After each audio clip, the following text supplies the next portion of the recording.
हमारी संस्कृति, हमारी पहचान। यज्ञ, योग, आयुर्वेद सदा रहे हमारे साथ। भारत के प्राचीन ग्रंथों एवं आधुनिक विज्ञान का दिव्य संगम, यज्ञ महिमा।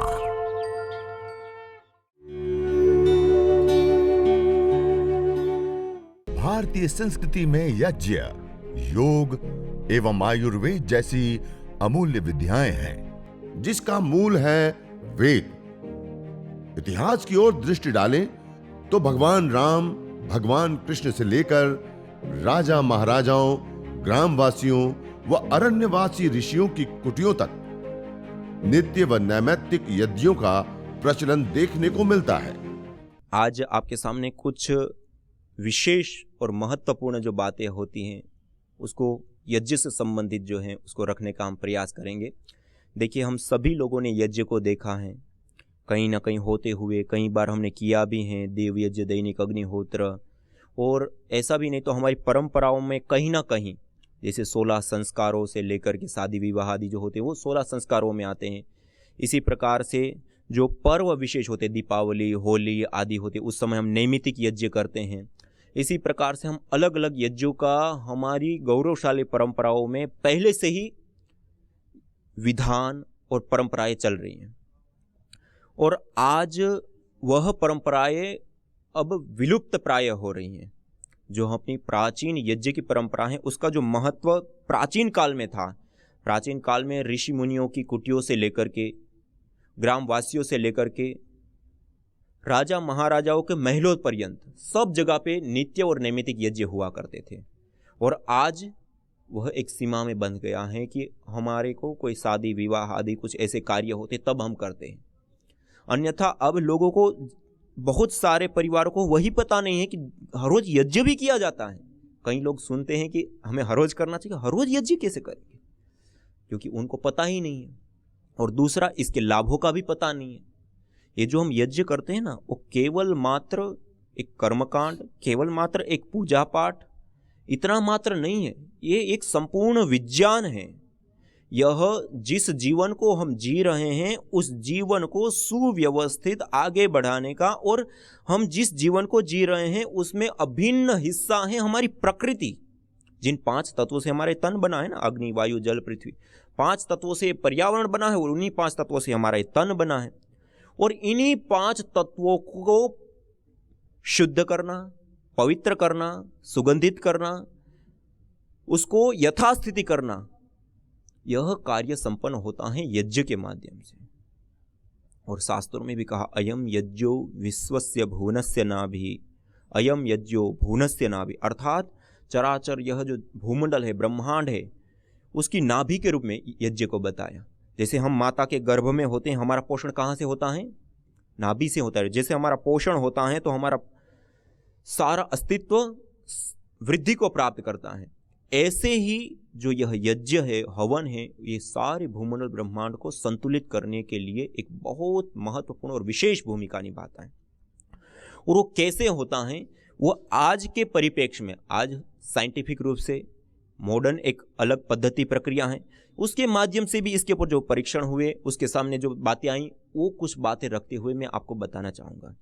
देखिए, हम यज्ञ करते हैं तो उसमें यज्ञाग्नि के अंदर कुछ हम विशेष द्रव्यों की आहुति देते हैं। जड़ी बूटियां हैं, गाय का घृत है, उसकी हम आहुति प्रदान करते हैं।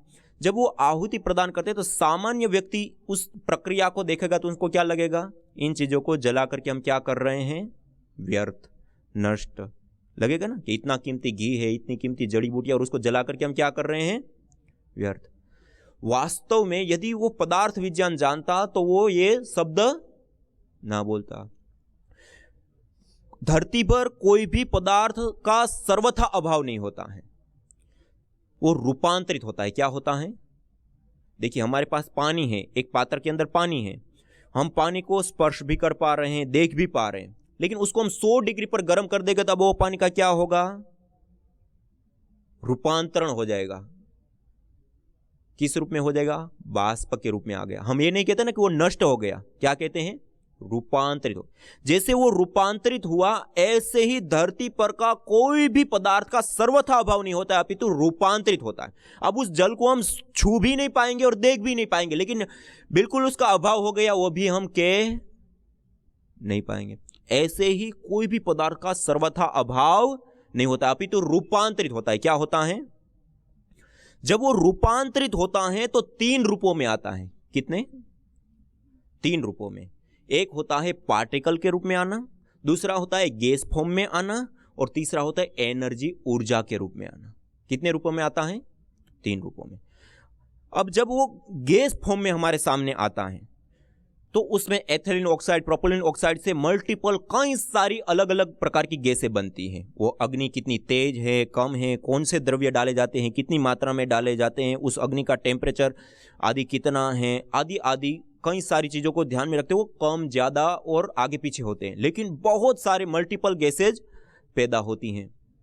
अब वह गैसेज जब वायुमंडल के अंदर आती हैं तो उसके 3 मुख्य और विशेष लाभ होते हैं। कितने?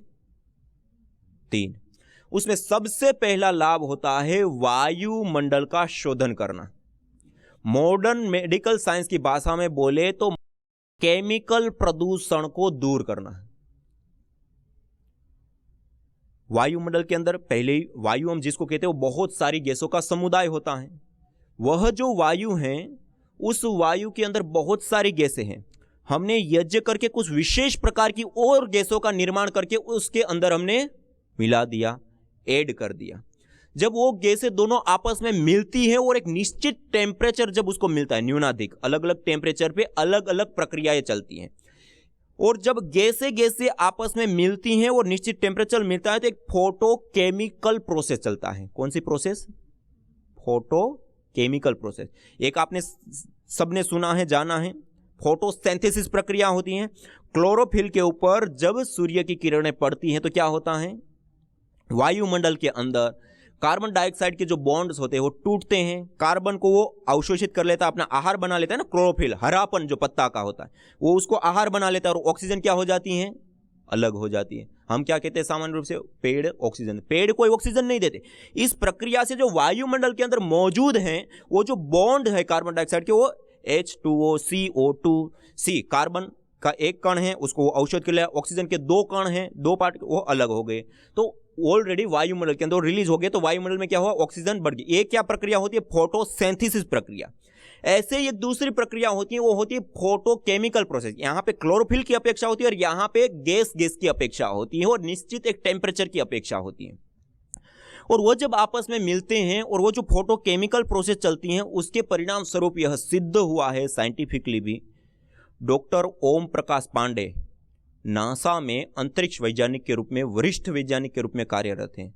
उन्होंने भारत की कई संस्थानों के साथ मिलकर के यह रिसर्च की हैं और सामने आया है।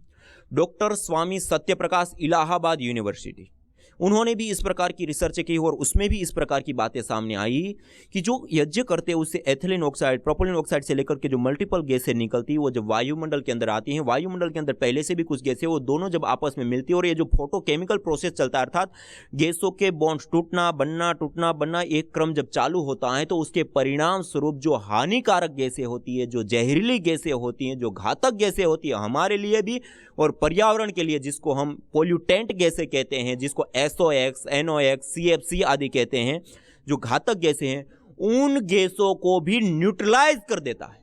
आज तक का धरती पर का कोई ऐसा सक्षम साधन हमारे सामने नहीं है कि जो हो चुके प्रदूषण को हम कम कर सके। ये पहली प्रक्रिया है जो हमारे ऋषियों के द्वारा, वेदों के द्वारा प्रदत्त विद्या है।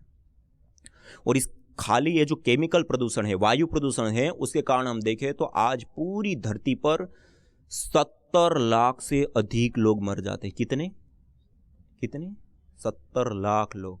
जो प्राण वायु जिसको हम कहते हैं, जो हमें जीवन देती हैं, उसको ही आज हमने विकास की अंधी दौड़ में दौड़ करके हमने इतना प्रदूषित कर दिया है कि 70 लाख लोग मर जाते हैं। और यदि इतना छोटा सा देव यज्ञ, दैनिक अग्निहोत्र अपने घर में अपना ले और प्रतिदिन ऐसी गैसों को हमें निर्माण करें अपने घर में, तो हम इस वायु प्रदूषण से बच सकते हैं, उस वायु प्रदूषण से पर्यावरण को मुक्त कर सकते हैं। ये ताकत, ये शक्ति इस यज्ञ में होती है। ये पहला लाभ है, वायु प्रदूषण को ठीक करना। मॉडर्न भाषा में बोले तो केमिकल प्रदूषण से मुक्ति दिलाता है यज्ञ। दूसरा, हमने कोई भी चीज जलाई तो 3 चीजें बनी, कौन कौन सी? पहला गैस, दूसरा पार्टिकल, तीसरा एनर्जी, ऊर्जा। कोई भी चीज जब जलती हैं उसका विखंडन होता है, वो टूटती हैं। मॉडर्न साइंस भी क्या कहते हैं? मैटर से एनर्जी, एनर्जी से मैटर, ये सिद्धांत है ना। तो 3 चीजें बनती है, उसमें पहला क्या बनता है? गैस। जो गैस बनी उसके कितने लाभ होते हैं? 3, जो दृष्ट है। और भी बहुत सारे होंगे लेकिन जो दृष्ट हैं 3 लाभ। उसमें सबसे पहला लाभ कौन सा? केमिकल प्रदूषण को दूर करना, प्रदूषण को दूर करना। अब दूसरा लाभ, सबसे बड़ा लाभ, उसके अंदर कुछ ऐसी विशेष गैसें होती हैं जो गैसें वायुमंडल में आने पर और उस वायु का संस्पर्श जगहों पर होने पर जो माइक्रोबायोलॉजिकल प्रदूषण मॉडर्न मेडिकल साइंस में बोला जाता है। सामान्य भाषा में बोले तो जो बैक्टीरिया, वायरस, फंगस, जो सूक्ष्म जीव है, जो पैथोजेंस हैं, जो रोगजनक है, जो कीटाणु हैं, उनको दूर करता है, उसको नष्ट करता है। कई सारी ऐसी मल्टीपल गैसें निकलती हैं। वह गैसें जब वायुमंडल के अंदर और सब जगह पे जब अपने घर के अंदर प्रसरित होती हैं तो जो बैक्टीरिया, वायरस, फंगस आदि जो सूक्ष्म जीव होते हैं उसको वो दूर कर देती है। और आपको आश्चर्य होगा, हमने यहाँ पे PRI पतंजलि रिसर्च इंस्टीट्यूट में भी इस प्रकार की कई सारी रिसर्च करके ये सिद्ध किया है या सामने आया है कि यज्ञ के अंदर हमारे घर के अंदर पाए जाने वाली जो औषधियाँ होती हैं, जड़ी बूटियाँ, जैसे हमारे घर के अंदर होती हैं, सौंठ होती हैं, ड्राइव जिंजर कहते हैं ना, सौंठ हैं, दालचीनी है, काली मिर्च हैं, पीपल हैं, इसी प्रकार से वच हैं, मिश्री हैं, ये कई सारी ऐसी हमारे घर में ही जो पाई जाने वाली चीज़ें हैं। उन चीज़ों को हमने, काले तिल है, नारियल है, उन एक एक चीज़ को हमने जला करके देखा और उससे जो गैसें बनती हैं वो जब बैक्टीरियाओं को, वायरस को, फंगस को, अलग अलग चीज़ों को देखते हैं तो वो नष्ट हो जाते हैं। और आपको पता है इस माइक्रोबायोलॉजिकल सूक्ष्म जीवों के कारण पूरी दुनिया में आज 2.25 करोड़ लोग प्रति वर्ष मर जाते हैं। कितने? आज मॉडर्न साइंस इतना आगे बढ़ चुका है, उसके बावजूद भी 2.25 करोड़ केवल माइक्रोबायोलॉजिकल प्रदूषण के कारण, सूक्ष्म जीवों के कारण। और अभी आप जानते हैं एक छोटा सा एक जीव कोरोना आज पूरे विश्व को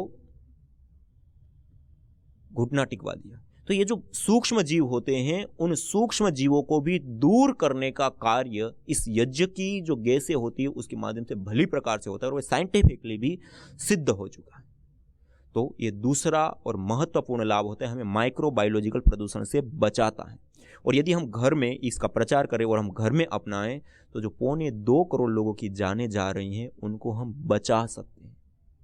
और इसके कारण होने वाली बीमारियां और उसके कारण होने वाला मेडिकल खर्च देखें तो हजारों करोड़ रुपए का हम बचा सकते हैं इस छोटे से यज्ञ को अपना करके। ये जो गैस बनी उसका दूसरा और महत्वपूर्ण लाभ होता है। और तीसरा, जो गैसें बनती हैं उसके अंदर वैसे कंपाउंड्स होते हैं, जैसे आप विशेष रूप से इसी प्रकार की सारी पढ़ाई कर रहे हैं। हम जब बीमार हो जाते हैं डॉक्टर के पास जाते हैं, डॉक्टर हमारी जो बीमारी होती है उस बीमारी को ठीक करने वाले जो कंपोनेंट्स होते हैं वो जिस टेबलेट के अंदर हैं वो हमें देता है। अब वो किस रूप में होते हैं? ठोस रूप में। किस रूप में होते हैं? और इंजेक्शन देता है तो वही के वही कंपाउंड्स द्रव रूप में होते हैं। और जब हम हवन करते हैं, यज्ञ करते हैं, उसमें जो विशेष जड़ी बूटियों की आहुति देती हैं वही के वही कंपोनेंट्स गैस फॉर्म में होते हैं, परमिसिबल लिमिट के अंदर होते हैं, मल्टीपल होते हैं।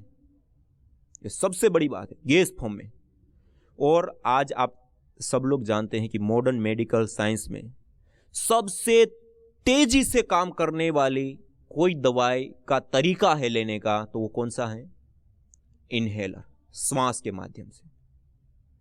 और यज्ञ में हमें कोई भी बीमारी है उस बीमारी विशेष की औषधियों की हम आहुति देते हैं, उससे जो कंपोनेंट्स बने, जो गैसें बनी, वो श्वास प्रश्वास के माध्यम से हमारे भीतर जाती हैं और वो तुरंत कार्य करती हैं। यह यज्ञ के माध्यम से चिकित्सा होना, यह भी एक बहुत बड़ा पहलू है। तो यज्ञ के अंदर जो द्रव्य डाले जाते हैं उसी के आधार पे वो कंपोनेंट्स बनते हैं।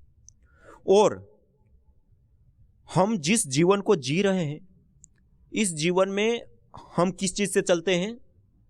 एनर्जी से। एनर्जी चाहिए ना, ऊर्जा चाहिए। और वो एनर्जी ऊर्जा हमारे पास कहां से आती है? आहार से। और वह आहार हम कितने रूपों में लेते हैं? 3 रूपों में, ठोस रूप में, द्रव रूप में और गैस। धरती पर इन 3 रूपों में ही पदार्थ पाए जाते हैं, ठोस, द्रव, गैस। और इन 3 रूपों में ही हम आहार लेते हैं, ठोस, द्रव और गैस। और हमारे मल का त्याग होता है वो भी इन 3 रूपों में ही होता है, मल, मूत्र और उच्छ्वास। तो ये जो 3 रूपों में ये द्रव्य का हम आहार लेते हैं, उसमें सबसे ज्यादा हम कौन सा आहार लेते हैं? ठोस रूप आहार, रोटी, चावल, दावल आदि हम लेते हैं। द्रव रूप आहार, पानी, दूध, जूस आदि हम लेते हैं। और गैस रूप आहार, वायु लेते हैं। 24 घंटे का ही हम हिसाब लगाए, 24 घंटे में हम सबसे ज्यादा कौन सा आहार लेते हैं? हम भोजन कितनी बार करते हैं? 2 बार, 3 बार। पानी कितनी बार पीते हैं? 5 बार, 10 बार, 15 बार। गर्मी है तो ज्यादा, ठंडी है तो थोड़ा कम। लेकिन वायु एनी टाइम, निरंतर, खाते पीते, उठते बैठते, चलते, यहां तक कि सो जाते हैं, तब भी ये वायु रूप आहार हमारा निरंतर चालू होता है। मानी 24 घंटे में सबसे ज्यादा लिए जाने वाला हमारे द्वारा कोई आहार होता है तो क्या होता है? वायु। और मॉडर्न साइंस भी क्या कहता है? हमारी 80% एनर्जी का सोर्स क्या होता है? वायु। और पेड़ पौधे का 90 से 95% एनर्जी का सोर्स क्या होता है? वायु। अब हम जिस वायु का सबसे ज्यादा सोर्स, अब सबसे इंपॉर्टेंट आहार देखिए, 3 आहार हम लेते हैं 3 रूपों में। अब सबसे इंपॉर्टेंट है उसमें देखिए कि जिसके बिना हम रह ही नहीं सकते, सबसे महत्वपूर्ण। आप ठोस रूप भोजन, रोटी, चावल, दाल आदि ना ले तब भी आप 2-3 महीने जीवित रह सकते हैं। आप द्रव रूप आहार, पानी, दूध, जूस आदि आप ना ले तब भी हम 2-3 सप्ताह तक जीवित रह सकते हैं। लेकिन गैस रूप आहार ना ले तो, वायु रूप आहार ना ले तो 2 से 3 मिनट भी जिंदा नहीं रह सकते। मानी सबसे ज्यादा होने के साथ साथ सबसे इंपॉर्टेंट भी हमारा कोई आहार है तो वो क्या है? वायु। अब मनुष्य जब मेहनत करता है, कार्य करता है, तो क्या कहता है कि इतना काम क्यों करते हैं? क्या कहता है? पेट के लिए। और वास्तव में हमारा एनर्जी का 80% सोर्स क्या होता है? वायु। और उस वायु के लिए हम क्या करते हैं 24 घंटे में? कुछ नहीं करते। और आज लोग कहते हैं हमने कोई व्यसन नहीं किया है, कोई तंबाकू नहीं खाई, कोई ऐसा आहार विहार नहीं लेते हैं, फिर भी हमें कि कैंसर हो गया, वो बीमारी हो गई, फलाना हो गया। होता है ना? क्यों होता है? हम 24 घंटा जो वायु रूप आहार ले रहे, वो आहार कैसा हो गया? जहरीला हो गया, घातक हो गया। और हमारे ऋषि मुनियों ने इसको भली प्रकार से देख करके पहले से ही देव यज्ञ, दैनिक अग्निहोत्र हमारी जीवन पद्धतियों के साथ जोड़ दिया। हमें प्रतिदिन सुबह और सायंकाल जो संध्या का समय होता है, उस समय अनिवार्य रूप से अवश्य में वो करने के लिए कहा। और भोजन के साथ जोड़ करके बताया, बिना यजन के भोजन करना पाप बताया। यज्ञ शिष्टा सिना संतो मुच्यंते सर्व किलविषे भुज्यंते तु त्वं पापा ये पचन्ते आत्मकारण।